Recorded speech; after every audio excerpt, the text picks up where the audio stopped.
کشت ہیں دریا بھی نہ چھوڑے ہم نے، بحر ظلمات میں دوڑا دیے گھوڑے ہم نے۔ سبحان اللہ سبحان اللہ۔ ناموس رسالت اتنا چھوٹا مسئلہ نہیں ہے جس مسئلے پر جوانوں کو دبا دیا جائے، خاموش کر دیا جائے، چپ کر دیا جائے، ہرگز نہیں۔ یہ ایمان کی کمزوری ہے، یہ یقین کی کمزوری ہے۔ حضور کے غلاموں نے کبھی یہ نہیں دیکھا ہماری تعداد کم ہے، کبھی یہ نہیں دیکھا۔ ہم سے آج جانتے ہو کیا کہا جاتا ہے؟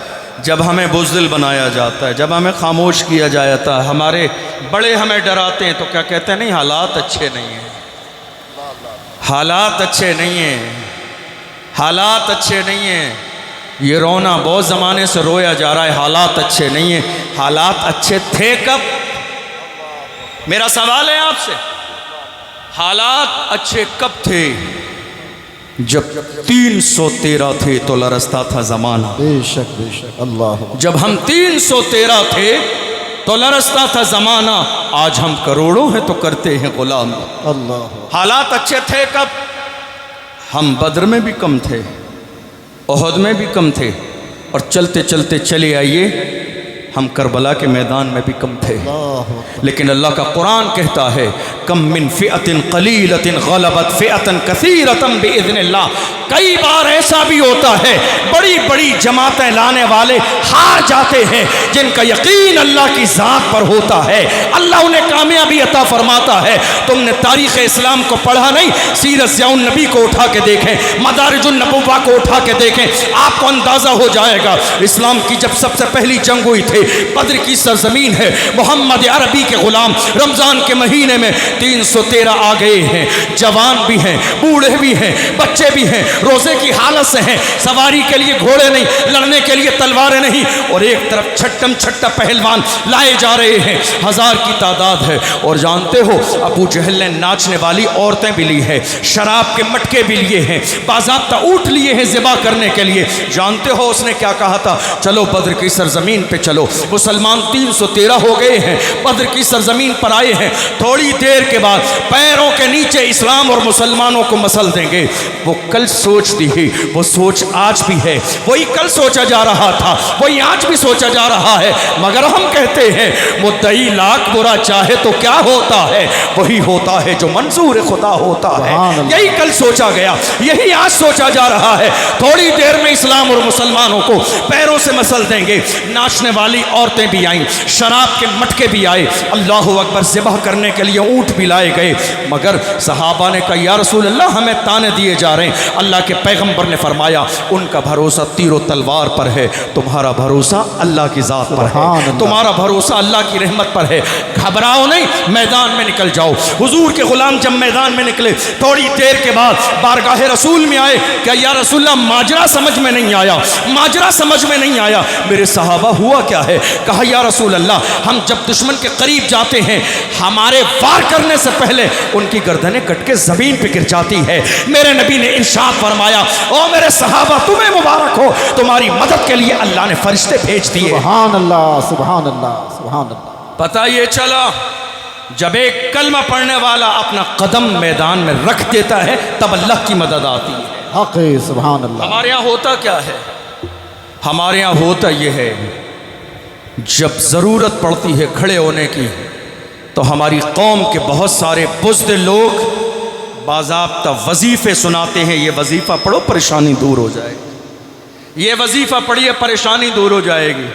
جہاں کھڑے ہونا تھا، جہاں میدان میں آنا تھا، جہاں ظلم کے خلاف کھڑے ہونا تھا، میرے نبی ارشاد فرماتے ہیں من رأى منکم منکرا فلیغیرہ بیدہ فمن لم یستطع فبلسانہ ومن لم یستطع فبقلبہ۔ میرے نبی نے ارشاد فرمایا جب برائی ہوتے دیکھو، جب ظلم ہوتے دیکھو تو سب سے پہلے پاور کا استعمال کرو۔ اگر پاور سے بھی برائی نہ روکے تو اپنی زبان سے سمجھانے کی کوشش کرو۔ اب زبان سے سمجھا نہ سکو تو میرے نبی نے آخری درجہ فرمایا دل سے برا جانو، یہ آخری درجہ ہے۔ لیکن آج حالت یہ ہے 2 درجے چھوڑ دیے گئے، ظلم ہو رہا ہے، گستاخی ہو رہی ہے، برائی ہو رہی ہے، اسلام کے خلاف بکواس ہو رہی ہے، اسلام کے خلاف بولا جاتا ہے، اور ہماری قوم کے بزدل لوگ خود بھی بزدلی کا مظاہرہ کرتے ہیں، قوم کے غیرت مند جوانوں کو بھی بٹھانے کا کام کرتے ہیں اور کہہ دیتے ہیں نہیں حالات اچھے نہیں ہیں۔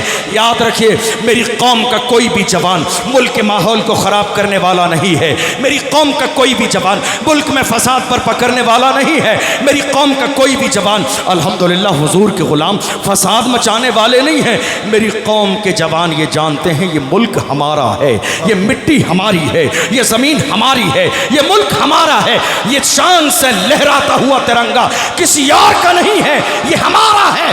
ہمارے جوان تو بڑے فخر کے ساتھ کہتے ہیں ہند کو ناز ہے جس پر وہ نشانی ہم ہے، تاج اور لال قلعے کے یہاں پانی ہم ہیں، جب پڑا وقت چمن پہ تو لہو ہم نے دیا، آج کہتے ہو کہ گلشن میں تیرا کام نہیں، ہم بھی تعمیر وطن میں ہیں برابر کے شریک، در و دیوار اگر تم ہو تو بنیاد ہیں ہم۔ سبحان اللہ، نعرہ تکبیر، نعرہ رسالت، علماء اہل سنت، سبحان اللہ، سبحان اللہ۔ ہمارے جوان ملک میں فساد برپا کرنے کا مزاج نہیں رکھتے ہیں، ہمارے جوان جانتے ہیں یہ ملک ہمارا ہے، اور انسان جس چیز کو بڑی قربانیوں کے بعد حاصل کرتا ہے اسے پیروں کے نیچے کچلتا نہیں ہے۔ بے شک انسان جسے بڑی قربانیوں کے بعد حاصل کرتا ہے اسے تباہ و برباد نہیں کرتا ہے۔ ہندوستان کی سرزمین پر رہنے والا ہر مسلمان کا ایک چھوٹے سے چھوٹا بچہ یہ جانتا ہے کہ یہ ملک ہمارا ہے، ہمارے آبا و اجداد نے قربانی دی ہے، تب جا کے ہمارے ملک میں عزت کے ساتھ ترنگا لہراتا ہے۔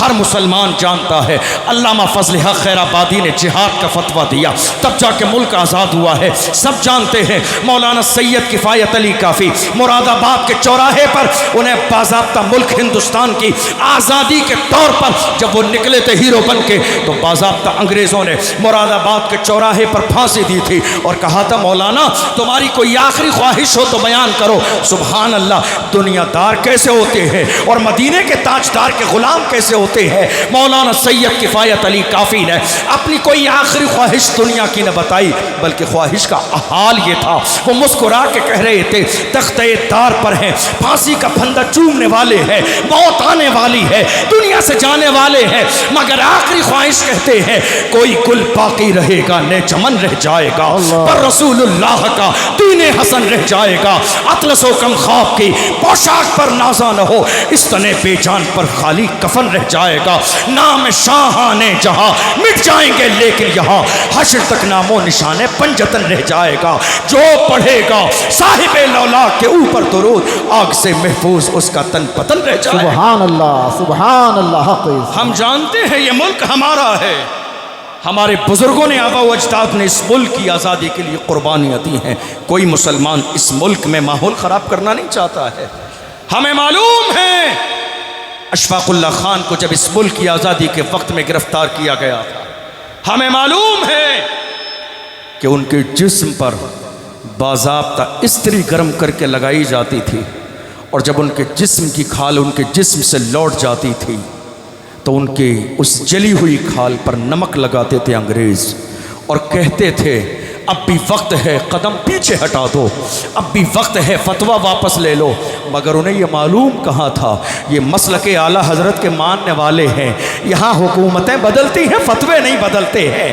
وہ کہتے تھے واپس لے لو، مگر اللہ اکبر ایسے عالم میں بھی اشفاق اللہ خان ان کے جسم پر نمک لگایا جاتا ہے، سخت تکلیف کے عالم میں ہے مگر پھر بھی مسکرا کے کہتے ہیں سرفروشی کی تمنا اب ہمارے دل میں ہے، دیکھنا ہے زور کتنا بازوئے قاتل میں ہے، وقت آنے پر بتا دیں گے تجھے اے آسماں ہم ابھی سے کیا بتائیں کیا ہمارے دل میں ہے۔ واہ واہ واہ، سبحان اللہ۔ ہر مسلمان جانتا ہے یہ ملک ہمارا ہے، کوئی اس کو تباہ و برباد کرنا نہیں چاہتا ہے، لیکن یاد رکھیے جس ملک کی سرزمین پر آپ رہتے ہیں اس ملک کے قانون نے آپ کو احتجاج کی اجازت دی ہے، پرمیشن کی ضرورت نہیں ہے، آپ کو پرمیشن نہیں چاہیے۔ آپ کو اگر آپ کو مارا جائے، ستایا جائے، ظلم کیا جائے، تو ہمارا ملک ہندوستان ہمیں یہ حق دیتا ہے